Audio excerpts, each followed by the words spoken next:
She was barely breathing, her daughter shivering beside her in the canyon's frozen dust. And he, a quiet mechanic with a broken past, had every reason to drive on. But he didn't. That one choice, made beneath a gray winter sky, would unravel a story neither of them could have imagined. If you believe in second chances in love that grows from courage, and in the quiet miracles that change everything, this is a story you won't want to miss. Subscribe to the channel to discover more heartfelt journeys just like this one. Now let's begin. The wind howled like a wounded beast across Red Ridge Canyon, sweeping coils of dust and grit over the cracked highway. Jack Marlowe squinted through the windshield of his battered Ford pickup, one hand gripping the wheel, the other adjusting the dial on a stubborn old radio that hadn't worked since last spring. The temperature was dropping fast, and the late autumn sky had turned the color of bruised steel. Something was coming. A storm. The kind that didn't knock. The kind that took. Jack knew these roads. He'd driven every inch of them, delivering generators, fixing busted irrigation pumps, and picking up parts for anyone within 50 miles of this forgotten corner of Colorado. But today, the road ended in chaos. A sudden landslide had spilled chunks of rock and sand across the only passable path through Red Ridge. A half-buried road sign jutted from the debris like a broken tooth. Mill Creek, 200 Jack cursed under his breath, pulled the truck into park, and stepped out into the gusting wind. The air was thick with sand. Each gust stung his cheeks. He tugged his flannel tighter around his chest, pulled a beanie over his dark, wind-blown hair, and moved to the edge of the washout, trying to see if there was a safe way around. That's when he heard it. Faint. Almost swallowed by the storm. A scream. Or, no, a cry. High and reedy, a child's voice. Jack froze. He scanned the canyon but saw nothing. Only twisted juniper trees and distant thunder. Then he heard it again, carried by the wind. Help, he didn't think. His legs moved before his mind caught up.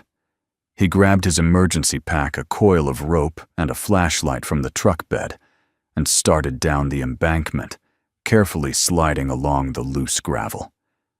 As he rounded a bend, the scene hit him like a punch to the chest.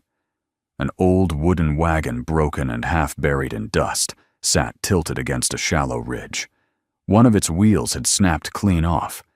A heap of burlap sacks spilled from its side and near them. A woman, lying motionless, and two little girls no older than 6 huddled against her. One of them was cradling her mother's head. The other stood arms wrapped around herself, trying to stay upright against the wind. "Hey!" Jack shouted, already running. The girls flinched but didn't run. One pointed frantically to the woman on the ground. "She's not moving!" the standing girl cried. Her hair whipped around her face, eyes wide and tear-lined. Jack dropped to his knees beside the woman. Her skin was pale, lips cracked. She was burning with fever. She'd passed out from exhaustion or dehydration, he couldn't tell which. Jack gently pressed 2 fingers against her neck. There was a pulse, weak but there.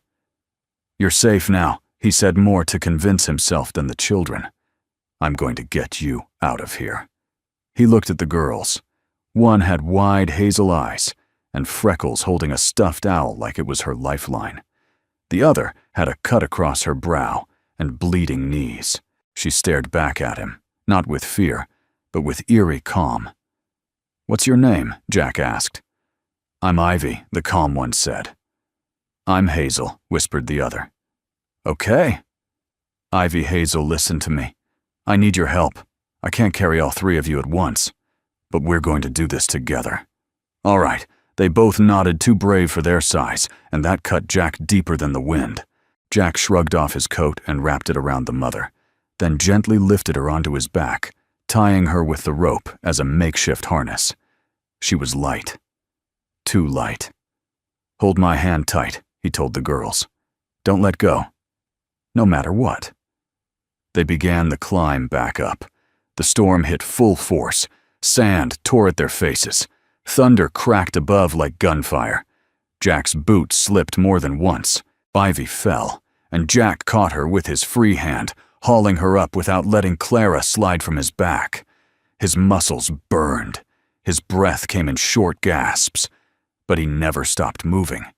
They crested the ridge, just as a bolt of lightning split the sky. He pushed the truck door open with his hip, shoved the girls inside first, then laid the woman across the bench seat. He started the engine. It sputtered, then roared to life. Jack didn't stop driving until he reached his cabin on Mill Creek Road.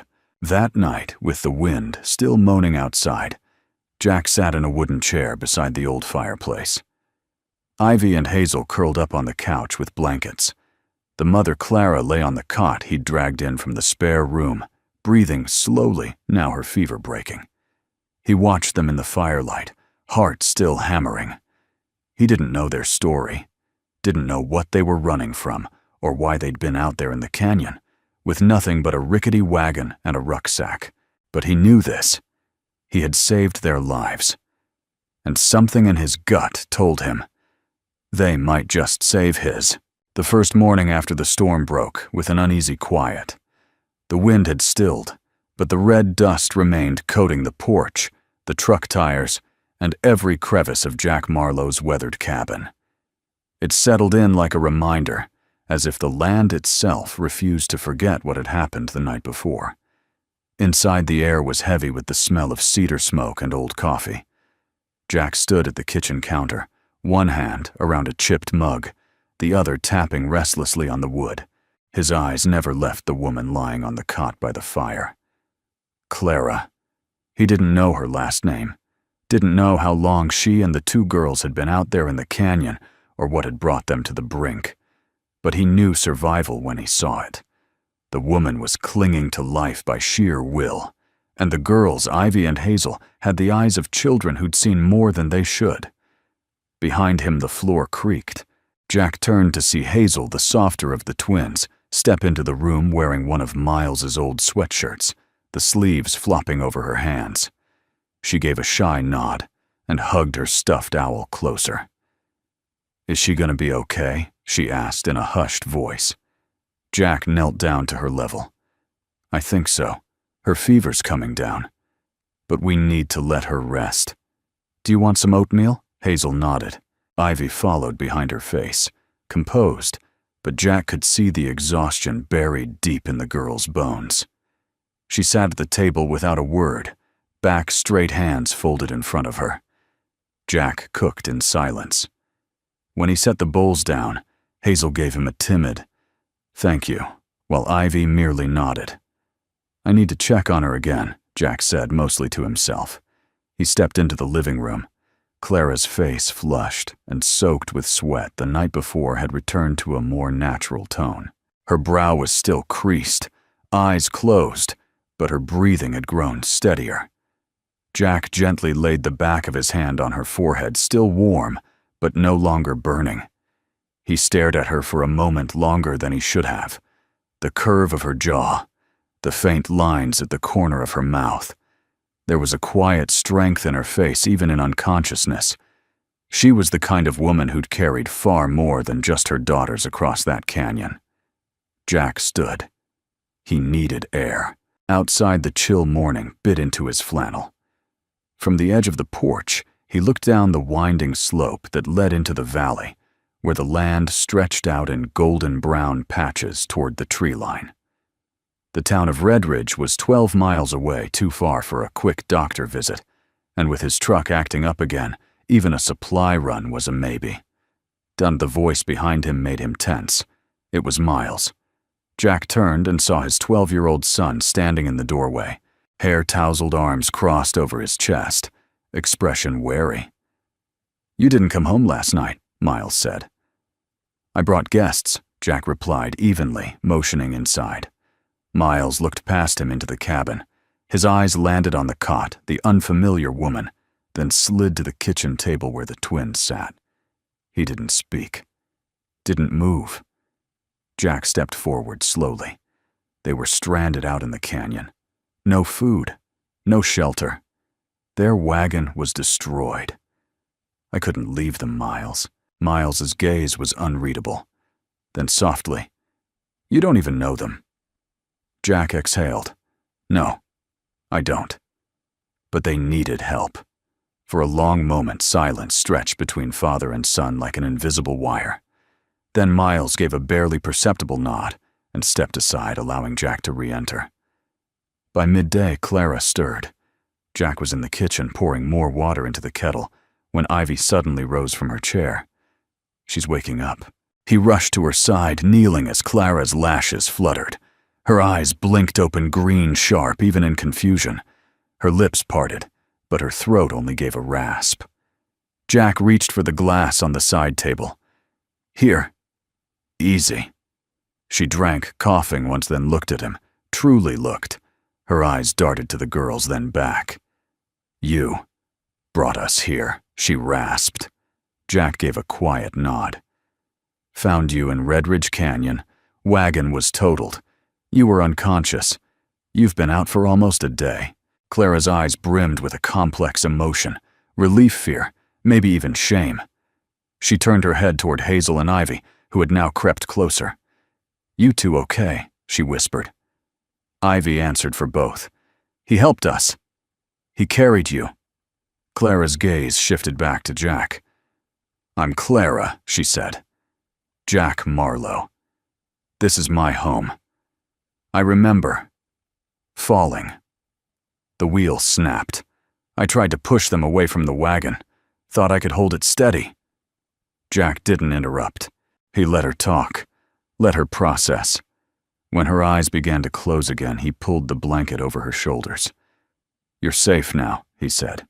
That night, after everyone had fallen asleep, Hazel curled beside her mother Ivy on the rug near the fireplace, and Miles alone in his room. Jack stood at the kitchen sink, staring out the window. The moonlight dusted the valley in silver. Somewhere beyond those hills was the life Clara had left behind. Whatever it was, it hadn't followed her. Not yet. He wasn't sure why he'd brought them here. Maybe because the idea of driving past that canyon, of knowing he'd left a dying woman and 2 girls behind was unthinkable. Maybe because something in Clara's stillness had spoken to the same quiet grief inside him. Or maybe Jack thought, as he watched her sleep in the glow of the firelight, it was because he knew what it meant to be lost, and he wasn't ready to watch someone else disappear. Not again. The following days passed in a quiet rhythm that felt both foreign and fragile. Jack was used to solitude, not just the absence of people, but the deeper kind of silence that settled into a place after grief had carved it hollow. His home on Mill Creek Road had long been a shelter of routine wake early repair machines, cook just enough and exchange pleasantries only when necessary. But now the house had sound. The soft patter of Hazel's feet as she followed Ivy from room to room, the occasional creak of the wooden floorboards under Miles as he slipped out for air, always when he thought no one was looking. The low hum of Clara's breathing from the cot, steady now, no longer ragged or gasping. And Jack, he found himself listening to it all, like someone standing outside a church window during midnight mass. Distant. Moved. Afraid to disturb it. On the 4th morning, Jack awoke to the scent of something unexpected cinnamon. He followed it to the kitchen and found Ivy standing on a stool, her brows furrowed in concentration as she stirred something in a battered old saucepan. Hazel sat nearby, quietly, reading a worn children's book Miles had outgrown years ago. "You two up early," Jack said softly. Ivy didn't look up. "We found oatmeal and cinnamon. Thought it might help." Jack raised an eyebrow. "Help what?" Hazel piped up, her voice still groggy. "Mom gets scared in the mornings, but if she smells something sweet, she calms down faster." Jack didn't answer right away. Instead, he leaned against the doorframe, watching Ivy stir with precision beyond her age. Hazel had tucked her owl into her lap, one arm protectively wrapped around it. These weren't just children, they were survivors. "She'd teach you how to cook?" he asked gently. Ivy finally looked up. "She taught us how to prepare for anything." Jack knotted his throat tight. He walked over and carefully took the pot off the burner. "Let's not burn the bottom." Later that morning, Clara managed to sit up. Jack was replacing firewood in the box beside the hearth when he heard her call his name, soft but clear. He turned and saw her upright on the cot, her blanket slipping slightly from one shoulder. "You shouldn't be up yet," he said, stepping closer. "I've been lying here for days," she replied, a faint smile playing at the corners of her mouth. "I'm ready to feel human again." Jack brought her a mug of warm water and helped adjust the pillow behind her back. From the hallway, Hazel and Ivy peeked around the corner, eyes bright. "They made you oatmeal," Jack said. "With cinnamon. Said it'd calm you down." Clara's smile faded into something deeper. They remembered that. She took a slow sip and looked around the room. "This place is peaceful," she murmured. "It's quiet," Jack corrected, sitting in the chair beside her. "Sometimes too quiet." Clara studied his face. "You live here alone?" Jack hesitated. "With my son, Miles." "Where is he, upstairs? Or out in the shed? He keeps to himself." Clara nodded thoughtfully. "That kind of silence. I know it. It's not peace. It's armor." Jack's eyes narrowed slightly. She wasn't wrong. "Your daughters," he said after a moment. "They're something else." Ivy's sharper than a tack. Hazel's got the biggest heart I've seen in a long time. Clara's voice dropped to a whisper. "They've had to grow up fast." Jack waited, sensing more beneath her words. "When my husband died, she said his family turned their backs on us. Said I was bad luck. That I'd cursed their name." She looked away. "We didn't have many choices. That wagon, that was all we had left." Jack didn't speak. The weight in her voice was familiar. It mirrored something in himself. When Clara turned back to him, her eyes were clearer. "I don't expect charity. Once I'm strong enough, we'll go. I won't overstay your kindness." "You're not," Jack said simply. "And there's no rush." Just then, a soft noise broke the quiet, a book falling onto the floor upstairs. Jack stood startled, but Clara placed a hand on his wrist. "Wait," she said gently. Footsteps descended the stairs. Miles appeared, still in pajama pants, hair a mess. He paused when he saw Clara awake. His eyes flicked to her, then to Jack, then to the floor. "Hey," Clara said softly. "I don't think we've officially met." Miles gave a curt nod. "I'm Miles." Clara offered a tired smile. "I'm Clara. Thank you for letting us stay in your home." Miles didn't reply, but after a pause, he looked at Ivy and Hazel and said, "There's a creek out back. If you want, I can show you," Hazel gasped. "There's water." Sometimes Miles shrugged. "If it's not frozen." Ivy looked at Clara, who gave a faint nod. And just like that, the three children disappeared out the back door. Jackets, half-zipped boots too big. Clara looked at Jack, surprised. "He doesn't talk much, does he?" "Not in a long time," Jack said. "Not since his mother passed." Clara lowered her gaze. "I'm sorry." Jack sat back down beside her. The fire crackled gently between them. For the first time in a very long while, the silence in the room didn't feel like a burden. It felt like a space where something new might grow. That evening, as the children played cards by the fire, and Clara dozed on the couch with a book resting on her chest, Jack stepped out to the porch. The stars were beginning to appear crisp and cold against the black sky. He listened, not for danger, not for memories, but for the quiet inside him. For the first time in years, it wasn't too heavy. Snow came quietly to Redridge. Not in storms or swirls, but in a gentle, steady hush, the kind that blanketed the hills without sound, tucking the land in like a woolen sheet. It came early that year, and by mid-morning, the pine trees behind Jack's cabin were dusted and white, their branches bending with the weight. Inside the warm house, Hazel and Ivy sat cross-legged on the rug, their faces aglow in the firelight, a worn wooden box between them. It had been tucked under the cot Clara once slept on, heavy and locked with a brass clasp. Ivy had spotted it while looking for a missing mitten, her eyes narrowing with the kind of quiet determination that usually meant discovery. "It's Dad's," Hazel whispered, touching the surface reverently. "We're not supposed to open it." Ivy glanced toward the kitchen where Clara was helping Jack knead bread dough her first time on her feet for longer than 10 minutes. She looked steadier now, color returned to her cheeks, though Jack remained close, like a shadow that refused to leave. "We're not stealing," Ivy said. "We're remembering." She undid the latch and lifted the lid slowly, careful not to let it creak. Inside were folded maps, letters tied in twine, and a dark leather journal with initials burned into the cover. T.E.W. Hazel's fingers hovered above the items, as if afraid they might disappear. "Do you think he left something for us?"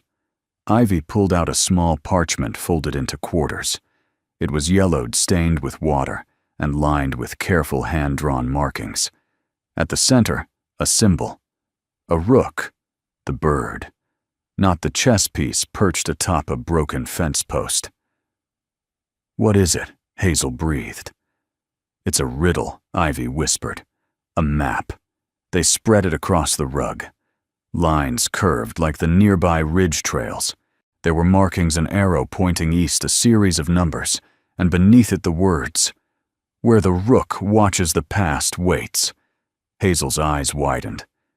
"You think it's treasure?" Ivy studied the symbols, tracing each one with her fingertip. "It's not treasure," she said. "It's a message. A message Dad wanted us to find." Meanwhile, in the kitchen, Clara wiped her flour-dusted hands on a towel and leaned against the counter, catching her breath. Jack was across from her rolling dough with the focus of someone who had learned to measure grief in teaspoons, and teaspoons alone. "I haven't made bread in years," Clara said, voice light. Jack smirked. "I figured it was time you stopped trying to pay me back with just polite smiles and cinnamon." She laughed, the sound warming the room more than the oven ever could. "Seriously, though," she added, lowering her voice, "I've been meaning to ask. Why'd you really bring us here?" Jack looked up, flour on his forearms, eyes steady. "I don't know." "You don't know?" she asked, amused. "I just heard them. In the canyon. And I knew if I drove away, I'd never sleep again." Clara's expression softened. "Well, I'm glad you didn't." They stood in comfortable silence, broken only by the muffled voices of the children in the next room. Then Hazel called out, "Mom, can we show you something?" Clara and Jack exchanged a glance. In the living room, the girls were kneeling beside the open box, the parchment spread out like a sacred text. "We found one of Dad's maps," Ivy explained. "It has a riddle."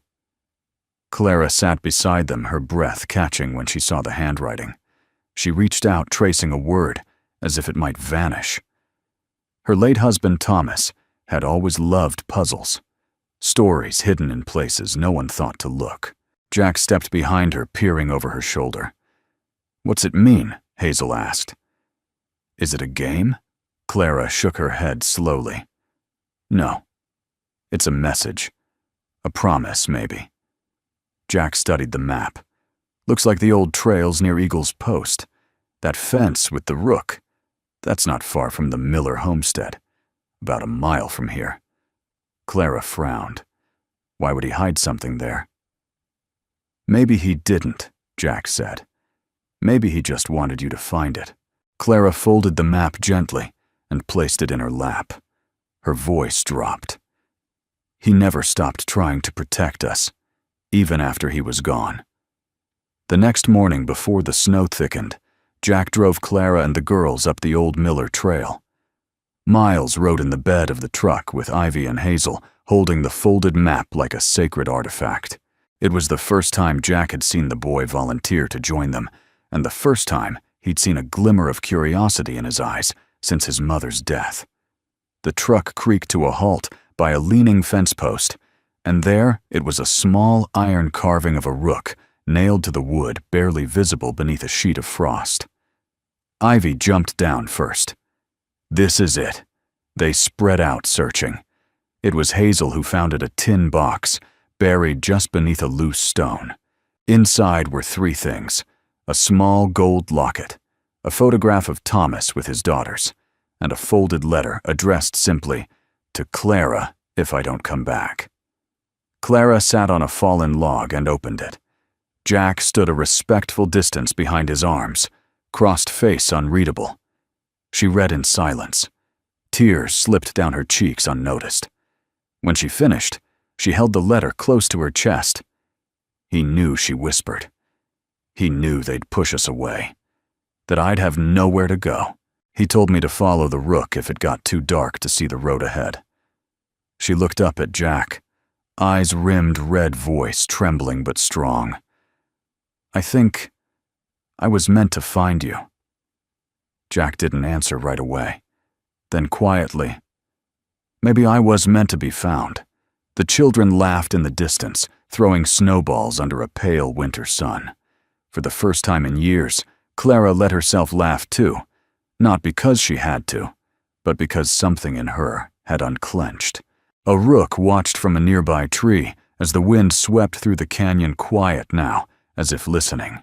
The cold deepened that week, curling beneath doors and windowsills like a quiet intruder. Jack spent most mornings splitting firewood out by the shed, his breath a ghost in the morning air. The rhythm of the axe against wood was familiar, grounding, one of the few sounds that didn't ask anything of him. Inside the house had taken on a strange new warmth, not just from the fire, but from the quiet presence of people who had slowly stopped being guests. Hazel and Ivy had all but adopted Miles as their brother. He didn't resist. He never said much, but he followed them through the snow trails like a silent shadow, occasionally offering a hand when one of them slipped, or carving small wooden animals for them out of spare kindling. Clara, too, had changed. She moved around the house now without hesitation, her steps confident but unhurried. The exhaustion that had once darkened her eyes had faded, replaced with something quieter, resolve perhaps. She wasn't healed. Not yet. But she was no longer surviving in fragments. That morning, Jack returned from the shed with an armful of wood dusted in frost. As he kicked off his boots by the door, he heard soft laughter from the kitchen. He found Clara at the table, a steaming mug in her hand, her hair tied loosely at her nape. Ivy sat beside her with a notebook open, sketching what appeared to be a crude map of the property. "There's a nest here," Ivy pointed just above the chicken coop. "Hazel thinks it belongs to a hawk. It's a mourning dove," Hazel called from across the room. "I saw it fly in," Clara smiled at Jack. "Your girls are quite the explorers." He set the firewood by the hearth. "They're not mine," he said gently. "But maybe they're here for a reason." Clara didn't reply, but her smile softened. Later, while the children built snow forts outside, Clara sat near the fire sorting through papers from the old wooden box they'd recovered on the ridge. Jack had brought in another stack of wood when she held something up. "Jack, look at this." He knelt beside her, squinting at the folded parchment. It was another letter, brittle and aged, but sealed in wax. "It's addressed to Jonathan Whitlow," she said quietly. "Thomas's father. My father-in-law." Jack leaned back on his heels. "You ever meet him?" Clara shook her head. "He refused to come to the funeral. Said I was never really family." Jack watched her fingertips brush over the seal, but not break it. "Maybe you should read it." Clara hesitated, then carefully opened the letter. Her lips moved as she read silently. Jack waited, watching the firelight flicker across her features. When she reached the end, She looked up, eyes glassy, voice steady. "It's Thomas," she said, writing from the hospital just after the accident. He was afraid he wouldn't make it. He begged his father, begged him to look after us if something happened. Jack felt something tighten in his chest. What did the old man do? "Nothing," Clara said bitterly. He never replied. I didn't even know this letter existed until now. She set it down beside her carefully, like it was something sacred. He called me the only good choice I ever made. She let out a breath that wasn't quite a laugh. He knew his family would shut me out. He was trying to give me a shield I never got to hold. Jack reached out without thinking and placed his hand over hers. She didn't flinch. "You're not alone anymore," he said softly. Their eyes met. And for a moment, brief but real, the silence between them was not empty. It was full. That night, as snow fell gently outside, Jack built a fire while the kids played a quiet game of checkers. Clara was curled in a chair reading aloud from a poetry book she'd found on the shelf, one Jack had forgotten he even owned. Miles lay on the rug, his head propped on a pillow, eyes closed, but listening. Hazel was half asleep against Ivy's shoulder, and Ivy's fingers absent-mindedly traced the seams of her owl plush. The moment was so still, so strangely perfect, that Jack felt himself hesitate, afraid to breathe too deeply and break it. When the poem ended, Clara closed the book and looked at him. "Did your wife like poetry?" she asked gently. Jack stared into the flames. "She did," he said. "Especially Dickinson. Had a thing for words that didn't rhyme." Clara smiled faintly. "I used to read to Thomas when he couldn't sleep. He said my voice could talk a storm down." "I believe it," Jack murmured. A log popped in the hearth. The wind moved around the house like a soft sigh. Clara looked at the children, 3 lives woven together by grief, circumstance, and grace, then back at Jack. "I don't know what happens next," she said, "but I know this feels more like home than anything has in a long, long time." Jack nodded slowly. "Then maybe we don't need to know what's next. Maybe we just let it keep happening." Outside, the snow kept falling, and inside, the silence no longer felt like something to survive. It felt like something to share. By late November, the snow gave way to a crisp calm. The skies over Red Ridge turned a pale wheat-colored blue, and the ground, though still cool, began to soften underfoot. There was no harvest to speak of. Not really. Just a few stubborn root vegetables Jack had coaxed from the frozen soil behind the shed, and the herbs Clara kept alive on the kitchen windowsill. Still, Hazel insisted it was the perfect time for a picnic. "We'll make it ourselves," she declared one morning, hands on her hips, owl plush, tucked under one arm like a business portfolio. "Everyone has to bring something." Jack, amused and a little bewildered, found himself recruited to roast vegetables on a makeshift fire pit. Miles volunteered a stew recipe he remembered his mother once making. He didn't speak much during the explanation, but Clara caught the way his hands moved with precision, how his eyes softened at the mention of time. Clara baked apple hand pies with Hazel and Ivy, filling the house with the kind of warmth Jack had long forgotten existed spiced sugar giggles, fingers sticky with flour. She wore a faded blue cardigan that had belonged to Jack's late wife, and though the thought caught in his throat at first, he found he didn't mind. It suited her, like she belonged here. By noon, they had bundled up in mismatched scarves and jackets, packed their food into cloth-lined baskets, and carried everything out to the small clearing behind the house, where the sun filtered down in gentle stripes through bare-limbed trees. The snow had thinned there, leaving patches of earth dotted with late autumn leaves. A quilt was spread out. Mason jars filled with warm cider steamed gently in the cold air. Ivy had created name tags on twigs. Hazel passed out dandelion crowns she'd made, declaring Jack king of the picnic and Clara queen of the apples. Even Miles smiled. Jack sat cross-legged on the edge of the quilt, watching Clara laugh, as Hazel tried to explain the complicated rules of a made-up card game. Ivy arranged stones in strange patterns, nearby occasionally whispering to herself about protection circles and old magic. Clara caught Jack's eye and gave a knowing shrug. He leaned back on his hands and let the moment sink in. He'd never imagined this. He'd imagined fixing things, getting through the days, enduring. But not this. Not warmth without conditions. Not joy rising out of wreckage. Not family. "Tell us a story," Hazel said, suddenly crawling into Clara's lap. "What kind of story?"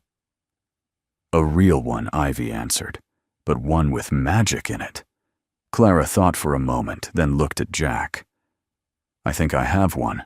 She cleared her throat, the sunlight catching on the copper strands in her hair.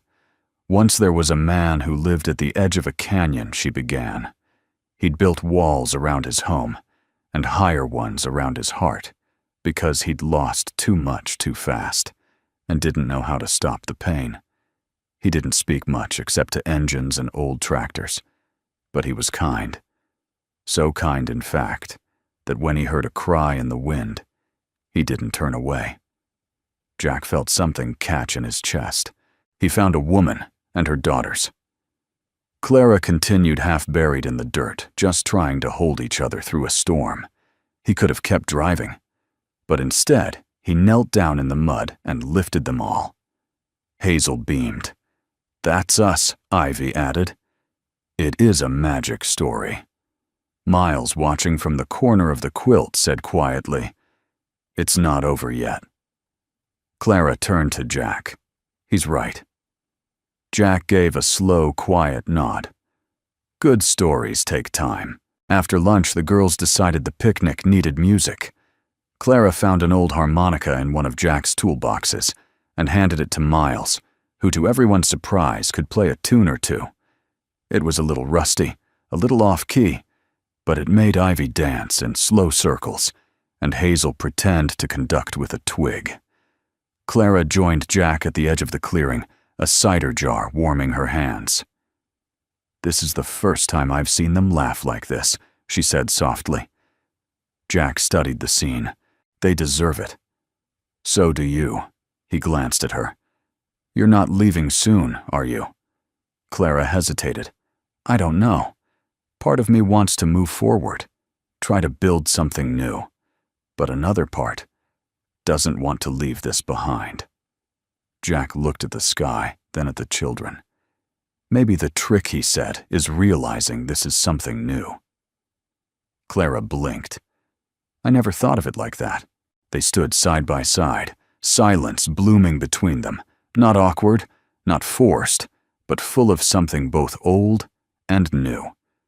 Eventually, Hazel ran over with 2 slices of pie on napkins, thrusting one into each of their hands. "Rules say dessert must be shared." Jack grinned. "Well, I don't break picnic rules." As the sun dipped lower behind the hills, the clearing faded into gold. The children lay back on the quilt, pointing at clouds and naming them. "That one's a dragon. No, it's a rooster with sunglasses," and Clara's laughter rolled like warm wind. Jack didn't say it out loud, but he knew. This was the moment he'd been waiting for. Not a grand revelation, not a lightning bolt. Just this, a Saturday afternoon the world turned soft, the quiet no longer lonely. He looked at Clara, the girls Miles, and for the first time in years, Jack Marlowe no longer felt like a man watching life from the outside. He was in it, right where he was meant to be. 3 days after the harvest picnic, the knock came just after sunset. Jack was in the kitchen, sleeves rolled up scrubbing rust off a cast-iron skillet, when the sharp rap echoed through the cabin. It wasn't the casual knock of a neighbor. It was harder, heavier. A knock that knew it didn't belong and didn't care. Miles, sitting at the table, looked up instantly. Clara, who had been helping Ivy with a puzzle on the living room rug, paused mid-sentence. Jack wiped his hands on a towel and walked slowly to the door. The girl stilled, eyes wide.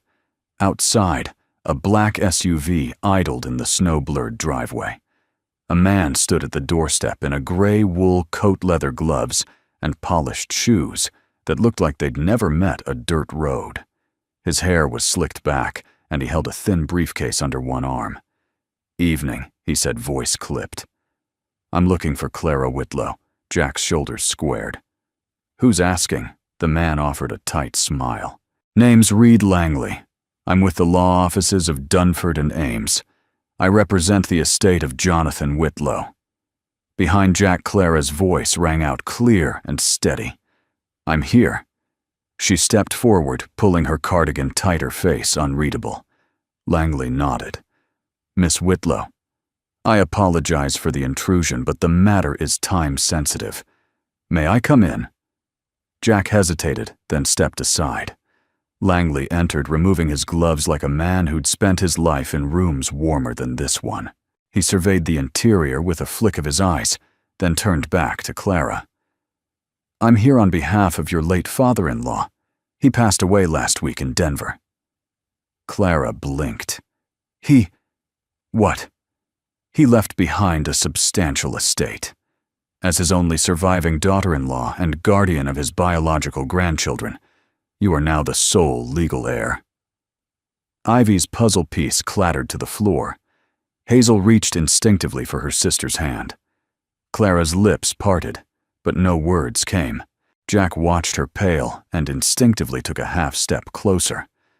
Langley continued undeterred.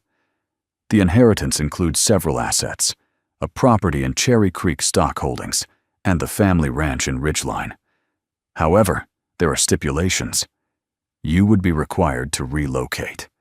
The children must be enrolled in the same preparatory academy their father attended. A trust has been established, but it is contingent on your cooperation with the terms." Clara's jaw tightened.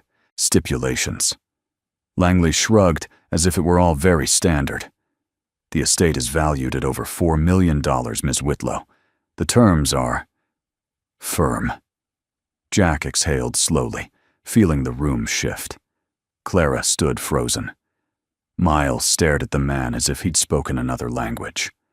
Langley produced an envelope and held it out. "You don't have to decide now. We'll need an answer within 30 days. Clara took the envelope without a word. Langley nodded curtly, then turned on his polished heel and left. The door clicked shut behind him. The room was silent for a long moment. Then Ivy whispered, "Is he telling the truth?" Clara opened the envelope with shaking fingers. Inside was a stack of legal documents, and at the top, unmistakably, was her name in thick black type. She closed it again. "Yes," she said softly.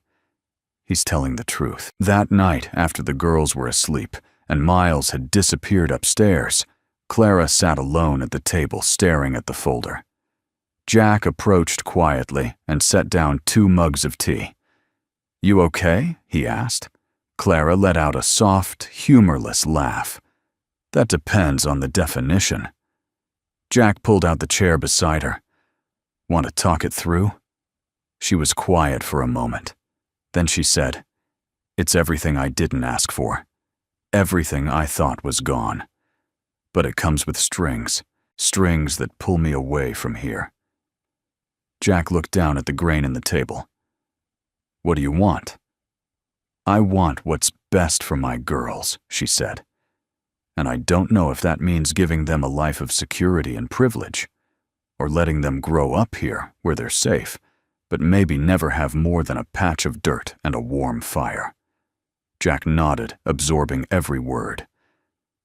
"Do you want to go?" Clara hesitated. "I don't know. Part of me wants to run. The other part wants to burn those papers in the stove and never look back." Jack's voice was low. "Do they know what it cost you to survive?" Her eyes welled. "They don't need to. I just wanted them to feel loved." "They do." She looked at him, then eyes glassy. "And what if I choose wrong, Jack? What if I lose everything trying to protect them? He reached out slowly, wrapping his fingers around hers. Then you won't be doing it alone. Clara's breath hitched.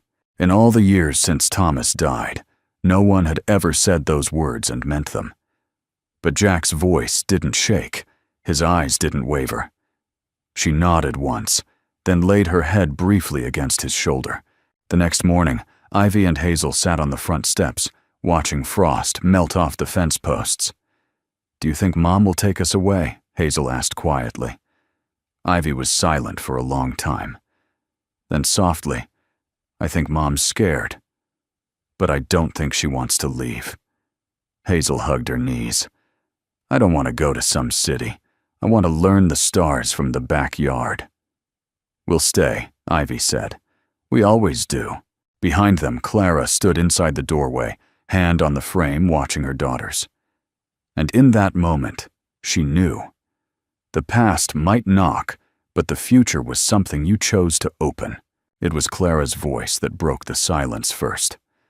She was in the kitchen, humming while stirring a pot of soup, the windows fogged with steam, and the air thick with the scent of rosemary and garlic. It wasn't loud, and it wasn't meant to be heard. But Jack, walking in with an armful of firewood, paused on the threshold when he caught the melody. It was an old Appalachian folk tune, something about a winding river and a house on a hill, the kind of song Jack's grandmother used to sing while making bread on Sundays. For years he thought he'd forgotten the words, but as Clara hummed, some part of him remembered. The tone was simple but rich. It sounded like home. She didn't see him at first. Her head was tilted, eyes soft, hand moving in lazy circles through the pot. And though it was only a hum, it carried something weighty. Memory, grief, hope, a bridge across years of silence. When Clara finally looked up and saw him, she flushed. "Sorry. Didn't mean to." "Don't stop," Jack said quietly.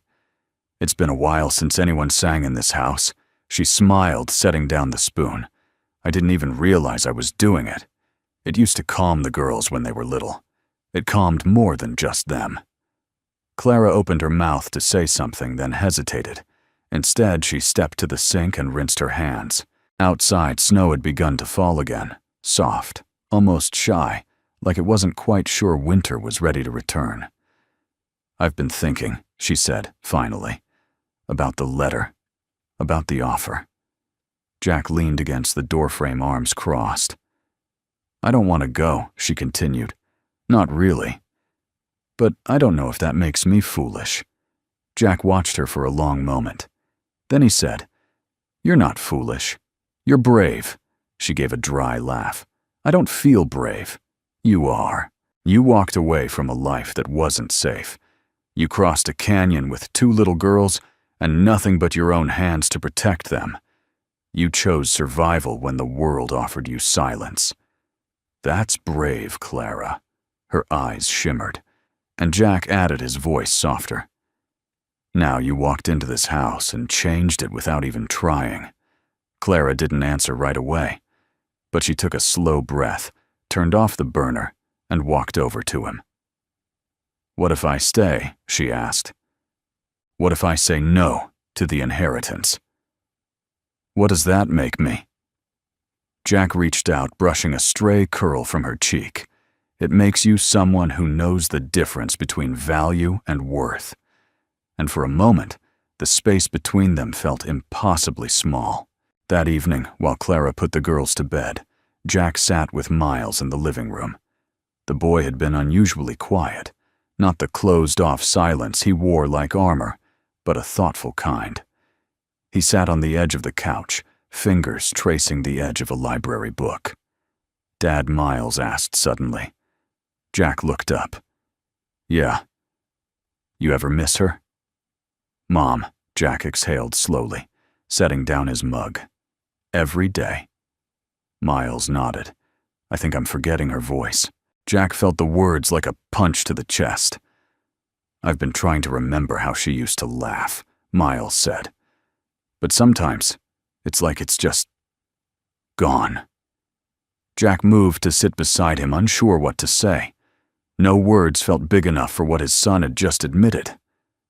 But then, from down the hall, Clara began to hum again, that same folk melody, low and tender, as she settled the girls in their room. Miles sat up straighter. That song. She used to hum that. Jack blinked. Your mom? Yeah. That same one. Especially when she was planting flowers in spring. The boy's voice cracked, but he didn't look away. Jack placed a hand on his shoulder.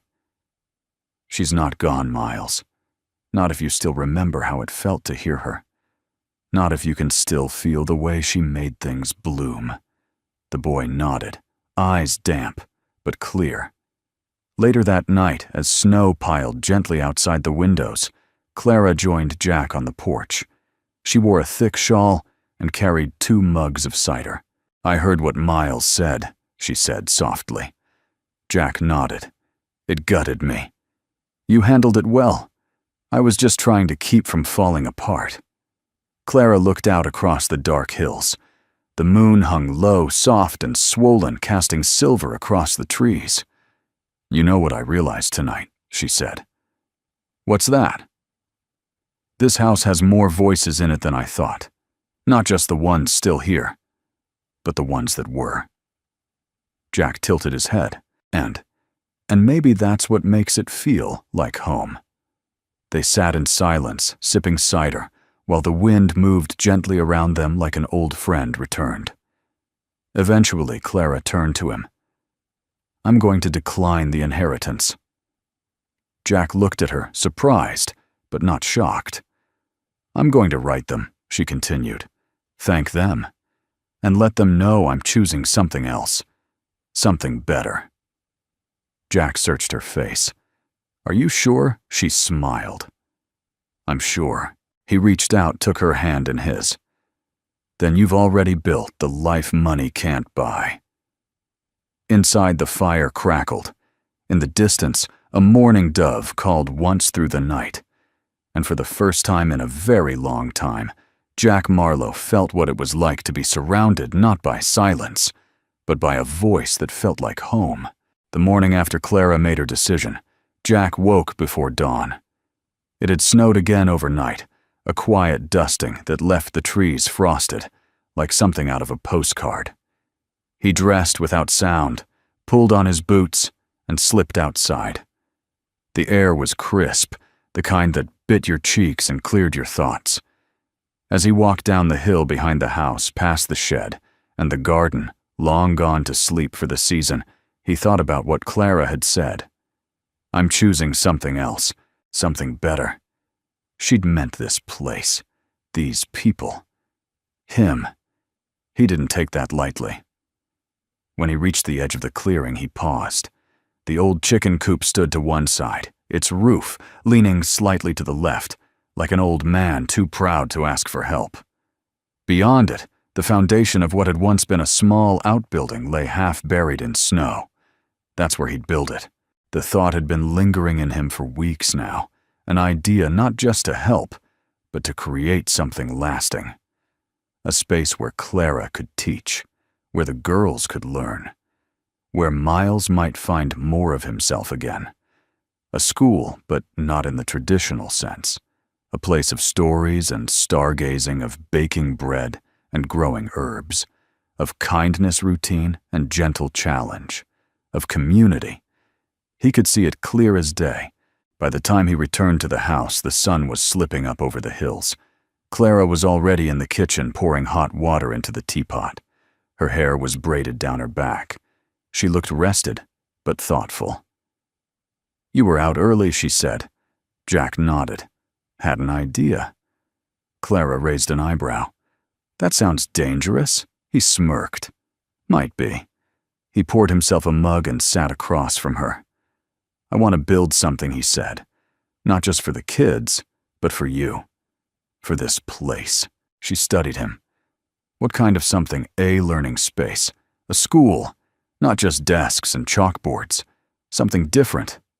Alive. Where they can learn what really matters. Clara blinked. You'd do that? Jack shrugged. I've built barns. I've rebuilt engines. This can't be much harder. But why? Jack looked down at the steam rising from his cup. Because I've seen what this place is when it's just me. And I've seen what it becomes when you're here. I don't want to go back to before. I want to make sure there's an after. Clara reached across the table and took his hand. Then let's build it together. They told the kids that evening.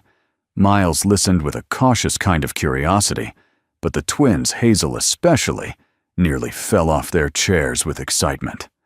We'll have lessons in the kitchen and the woods, Hazel squealed.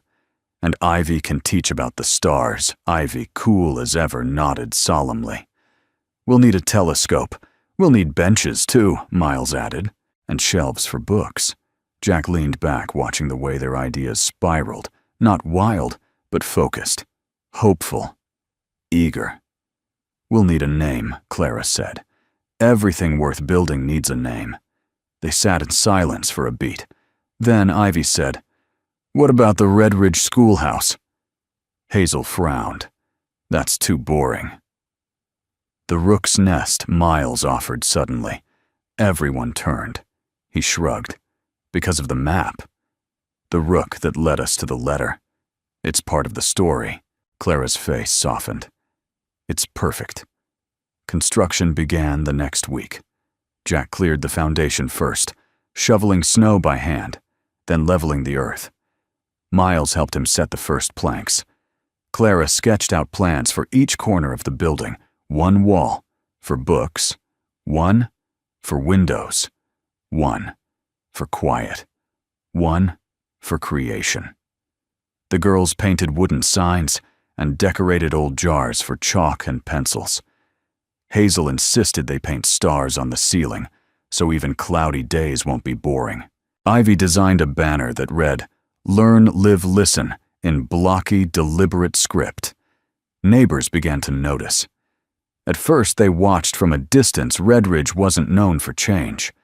But then someone offered old chairs. Another brought firewood. A retired carpenter dropped off a full box of unused nails. By the second weekend, they had a crew of volunteers helping raise the walls. Clara stood beside Jack one afternoon, watching the beams go up against the backdrop of snow-dusted trees and the wide-open sky. "Have you noticed," she said, "how quickly people show up when they see something good being built?" Jack nodded. "It's like they've been waiting for something to believe in." Clara smiled.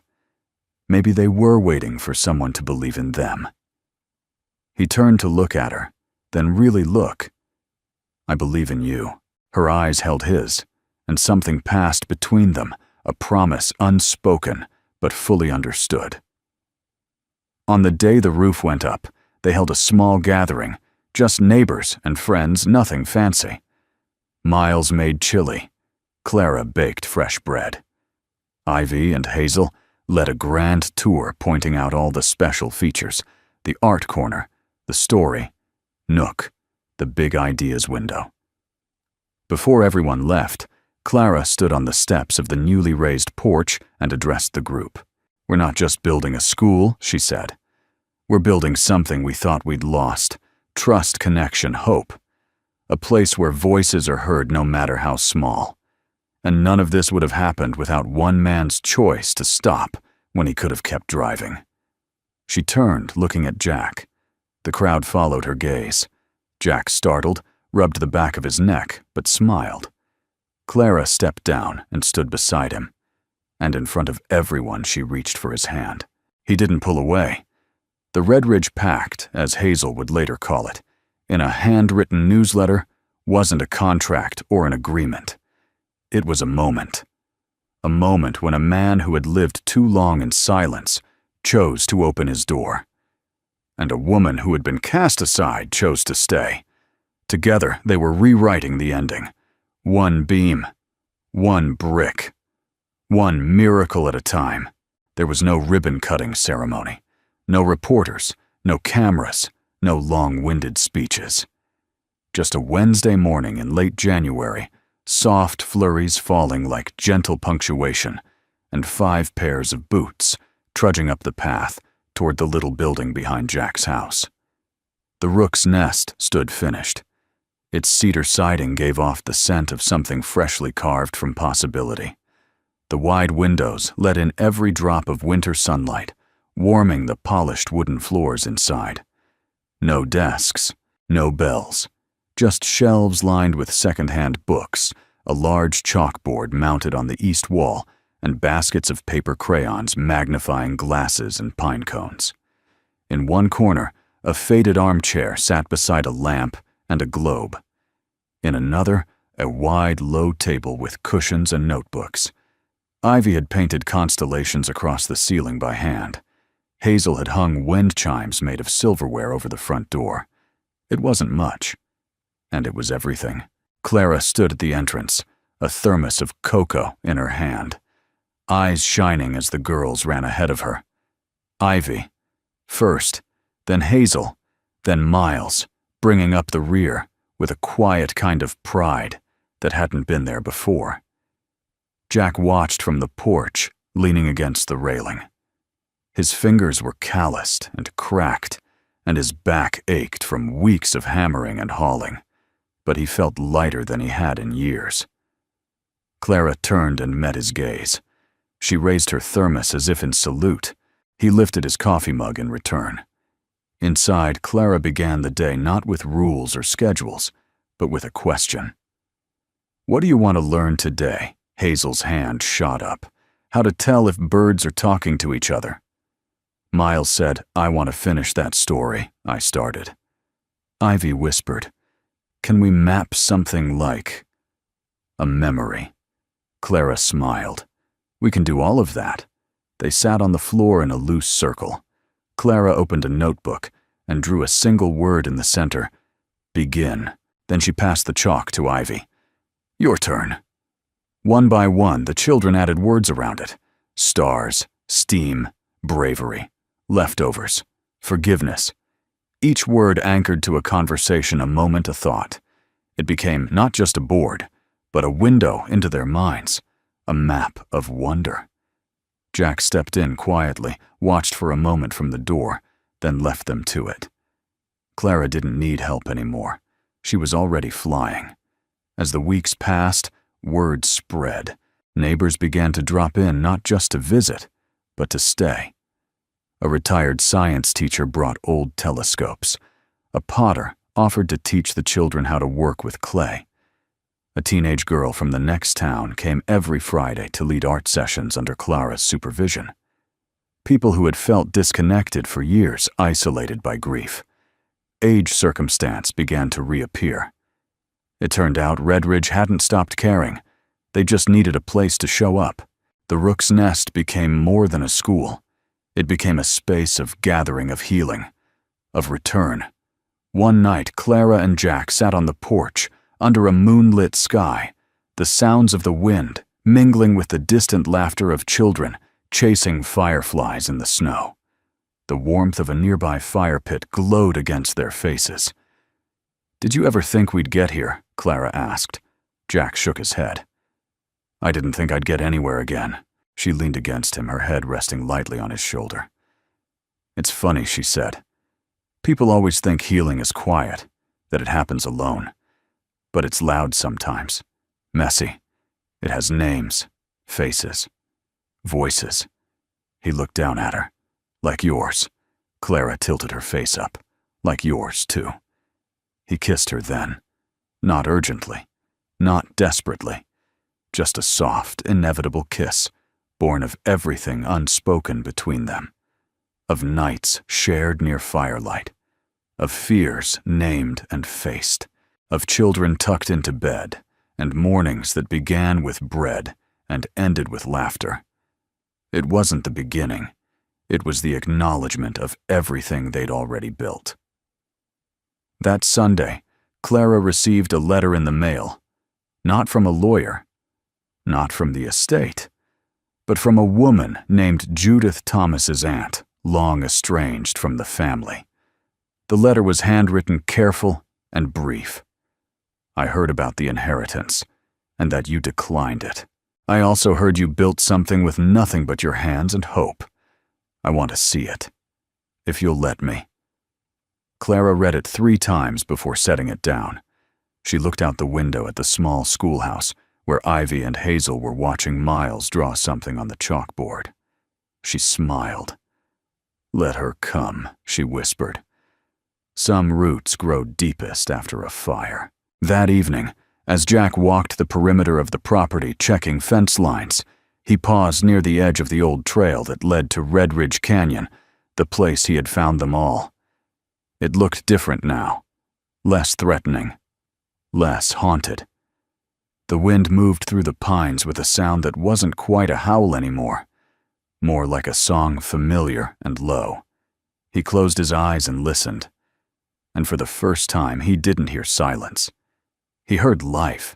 Spring arrived slowly in Red Ridge, shy as a child, knocking on the door of a long-closed house. Snow melted in patches, like old regrets softening at the edges. Buds appeared on stubborn trees, and the creek behind Jack's cabin murmured back to life, carrying the hush of thawed ice and secrets ready to be told. At the rook's nest, the windows were propped open to let in the scent of earth and the sound of possibility. Clara stood near the doorway, watching the children sketch wildflowers in their notebooks. Miles was helping Hazel identify petals by touch. Ivy sat cross-legged near the window, drawing a constellation chart from memory. It was hard to believe just a few months earlier, Clara had arrived on this land, barely breathing, holding her girls close, with nothing but instinct and hope.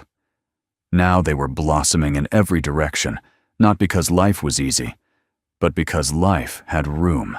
Jack entered carrying a box under one arm. "Delivery came for you," he said, setting the box on the table. Clara raised an eyebrow. "From who?" Jack shrugged. "Says, Whitlow Family Archives. Denver address."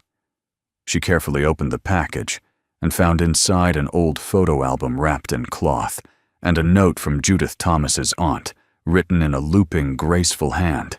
"You may have declined the inheritance, Clara, but you've kept the legacy.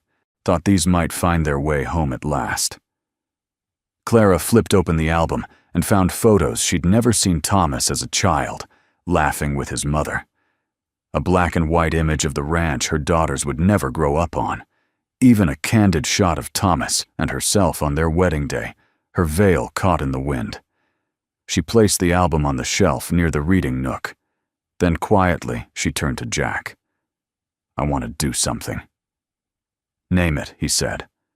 "I want to give her a star." Jack tilted his head. "Hazel." "No," Clara said, smiling gently. "Your wife. I want the kids to name a star after her." Jack didn't speak at first. His gaze drifted toward the ceiling as if looking for a sign. "You sure?" Clara nodded. "You've built this whole place with your hands. But she's part of the reason it exists. She made you the kind of man who would stop on a canyon road and save 3 strangers." Jack's voice was rough. "She would have loved this place." "She already does," Clara said. That night they gathered in the clearing just beyond the schoolhouse, where the grass had finally begun to peek through the melting snow. Jack lit the fire pit. Ivy held a small telescope steady, while Hazel passed out cocoa. Miles had made a handmade star chart with a name already penciled in. They waited until the stars emerged, one by one. Clara pointed. "That one, there, just above the pine." Hazel held her owl close and whispered, "It's bright." Miles stepped forward with a folded certificate and read from it aloud. "This star, officially registered on behalf of the Rook's Nest Community School, is hereby named Eliza Ray Marlowe, in honor of love that endures even when it cannot stay." Jack swallowed hard and looked up. It was just a dot in the sky. But to him, it was everything. In the days that followed, the Rook's Nest grew in ways no one had planned. A mother brought her autistic son 3 times a week and stayed to help organize the library. An elderly man who hadn't spoken to anyone since his wife died taught Hazel how to whittle. A local artist painted a mural across the west wall, a rook in flight, carrying a ribbon inscribed with the word, "Stay." Clara found herself waking up early, just to sit on the porch and listen to the birds, her fingers wrapped around a steaming mug, heart full, but light. One morning, as Jack hammered the final wooden planter box into place, Clara joined him and said, "Do you ever wonder what would have happened if you hadn't stopped that day?" Jack straightened, wiped sweat from his brow, and looked at her. "Every day," she smiled. And every day I thank God I did." They stood in silence, their hands brushing as they watched Ivy chase Hazel through the grass, Miles reading under the shade of the maple tree. "You saved us?" Clara said. Jack turned to her. "No, Clara. You saved me." She reached for his hand. He didn't let go. On the 1-year anniversary of the school's opening, they held a gathering. Neighbors brought pies and quilts. Children read poems, sang songs, and performed short skits with sock puppets.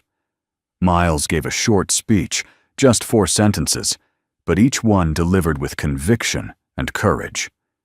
Ivy unveiled a new map, a hand-painted diagram of the night sky, with a silver dot labeled Eliza Ray.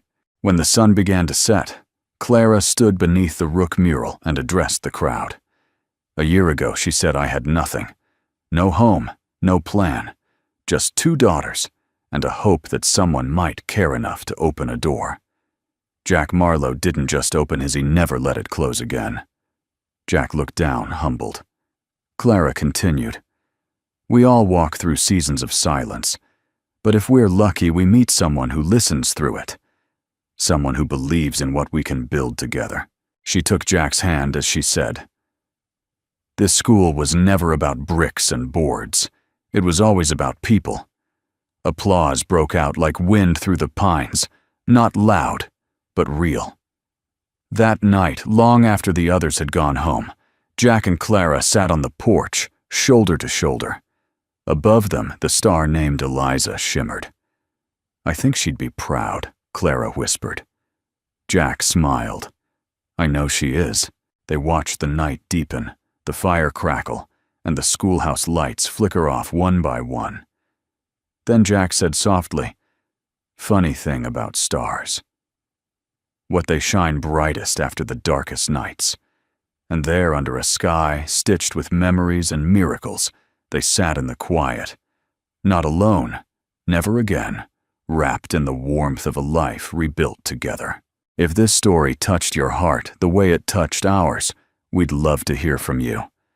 Let us know in the comments, where in the world are you watching from today? Your presence here means more than you know. And if stories like this bring you comfort, hope, or just a quiet smile, at the end of the day, we warmly invite you to subscribe. No pressure, just a little light in your corner of the internet when you need it most. From our hearts to yours, thank you for spending your time with us. Truly. Until next time, take care and keep believing in the quiet miracles.